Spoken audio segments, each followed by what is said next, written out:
Hello. Hello guys, ito mamimili na naman ako ng gulay kasi ubos na nga yung gulay ko guys. Simula nang na-diagnose ako ng kidney, puro gulay na yung kinakain ko guys. Bihira na lang ako kumakain ng karne, hindi din naman ako kumakain ng baboy, chicken lang naman guys.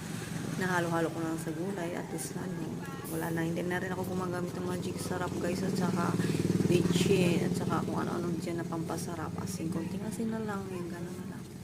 Kasi ako dati mahilig ako kumakain ng mga hotdogs, ano pang mga posing, mga dilata, at saka tuyo, lalo na sa tuyo, ang takaw-takaw ko sa tuyo guys, kaya ito 3-month medication sa kidney guys, ang hirap talaga pag may sakit.